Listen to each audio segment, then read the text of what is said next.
Hello friend, my YouTube channel आशी की Hindi story में आप सभी का स्वागत है। आज की कहानी है माँ जी, पीरियड होने पर अगर बहू अशुद्ध है तो बेटी शुद्ध कैसे।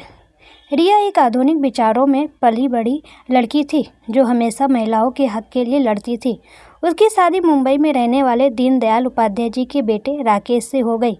राकेश पेशे से सॉफ्टवेयर इंजीनियर था। उसका पूरा परिवार साथ ही रहता था।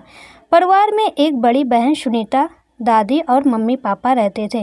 रिया लखनऊ से शादी के बाद सीधा मुंबई आई तो बहुत खुश थी। उसे लगा कि ससुराल के सभी लोग आधुनिक विचार के होंगे, लेकिन उसका भ्रम बहुत जल्दी टूट गया। राकेश के परिवार वालों की कथनी और करनी में बहुत बड़ा फर्क था। कुछ दिन बाद सासू माँ कमरे में आई और कहा, बहू, इस घर के कुछ नियम हैं जो तुम्हें पहले से पता हो तो अच्छा होगा। रिया ने कहा, जी माँ जी कहिए। बेटा, कुछ ज़्यादा नहीं, बस एक कि यहाँ सिर्फ साड़ी पहननी है और ससुर जी के सामने हमेशा सिर पर पल्लू रहना चाहिए, और सबसे जरूरी बात, मानसिक में कुछ भी नहीं छूना, सासू माँ ने कहा। रिया को अपने कानों पर यकीन नहीं हो रहा था कि मुंबई जैसे महानगर में रहकर भी इन लोगों की सोच इतनी पुरानी है। रिया को तुरंत अपने मायके की याद आ गई, जहाँ उसकी भाभी जो पसंद हो वो कपड़े पहनती थी, क्योंकि रिया के माता पिता का मानना था कि बड़ों की इज्जत मन से होती है, कपड़ों से नहीं। और मासिक में भी आम दिनों की तरह दिनचर्या थी। ननंद की शादी हो चुकी थी। उनका ससुराल भी मुंबई में था। उनका खुद का ब्यूटी पार्लर था।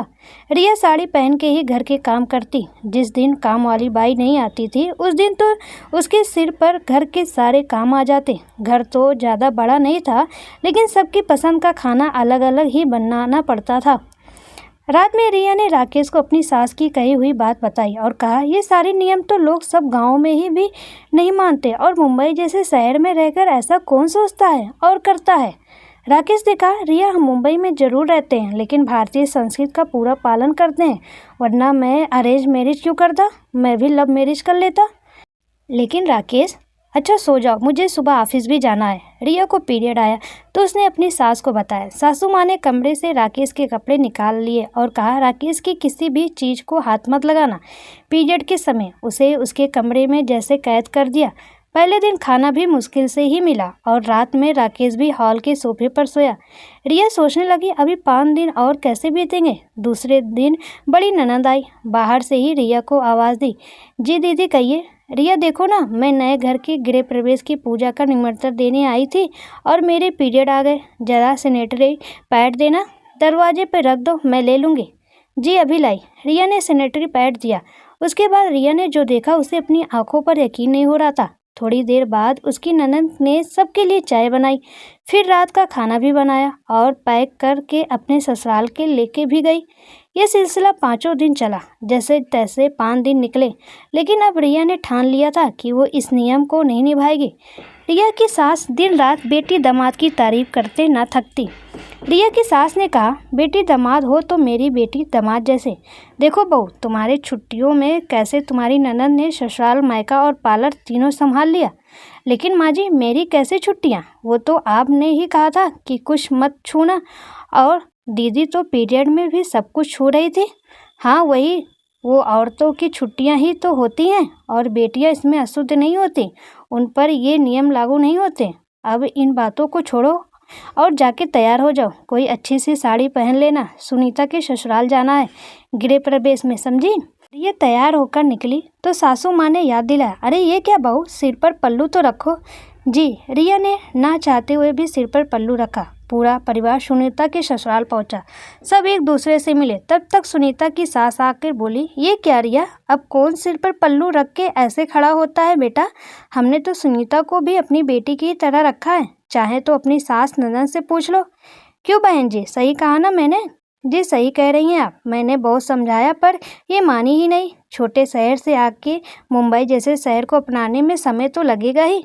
रिया ने जैसे ही बोलना चाहा तब तक राकेश ने आके उसका हाथ दबाते हुए बोला, आंटी, माँ बिल्कुल सही करी है, लेकिन आप चिंता मत कीजिए, अगली बार जब रिया आपको मिलेगी तो आप उससे बदला हुआ ही पाएंगी। रिया अपमान का घूंट पीकर मुस्कुराती रही। पार्टी खत्म होने के बाद जैसे ही सब घर पहुंचे वैसे ही राकेश ने कहा, रिया रुको, तुम क्या करने जा रही थी। वो तो अच्छा हुआ कि मैं वहां आ गया, वरना आज माँ का और हमारे घर का तमाशा ही बन जाता। अगली बार से मैं ऐसे गलती बर्दाश्त नहीं करूँगा। सही कह रहा बेटा, ये छोटे शहरों की लड़कियां में संस्कार की ही कमी होती है। खुद को किसी हीरोइन से कम नहीं समझती। बड़े शहरों में आते ही इन्हें पंख लग जाते हैं। शट अप मिस्टर राकेश की तेज आवाज़ से आज घर गूंज उठा। सभी रिया की तरफ देखने लगे। अब रिया ने कहा, राकेश तुमको क्या लगता है कि मैं तुमसे डर के वहाँ चुप रह गई? तो ये तुम्हारी गलत फहमी है। मैं तो तुम्हारी माँ के साथ साथ तुम्हारा भी असली चेहरा देखना चाहती थी। और क्या कहा तुमने? तुम्हारी माँ और तुम्हारे परिवार की इज्जत और मेरी इज्जत का ख्याल कौन रखेगा? वो किसकी जिम्मेदारी है? खैर, उसकी उम्मीद तुमसे करना मूर्खता है, क्योंकि जिसने अपनी पत्नी को परिवार माना ही नहीं, उससे उम्मीद भी क्या रखना। मैं अपना और अपने सम्मान का ख्याल खुद रख सकती हूँ। और माँ जी, आपने और पापा ने मेरी विदाई के वक्त क्या कहा था मेरे घर वालों से कि आप चिंता मत करिए, ये बहू नहीं हमारी बेटी है। तो क्या ऐसा व्यवहार करते हैं आपके यहाँ लोग बहुओं को लाके? क्या दीदी ने भी आपके साथ ऐसा ही किया था? ये दोहरा चरित्र क्यों? दो औरतों के लिए दोहरा रवैया क्यों? बेटी बहू में इतना फ़र्क क्यों? जिस पीरियड के आने से बहू अशुद्ध हो गई, तो उसी पीरियड से बेटी शुद्ध कैसे हो सकती है? क्या सुनीता दी औरत नहीं है? माँ जी, नियमों की आड़ में अत्याचार मैं नहीं सहूँगी। और हाँ, आज तो मैं दीदी के ससुराल में चुप रह गई, लेकिन अगली बार ऐसा हुआ तो मैं चुप नहीं रहूँगी। कहकर रिया अपने कमरे में चली गई। वहाँ मौजूद सभी भावविहीन सिर झुकाए चुपचाप अपने कमरे में चले गए।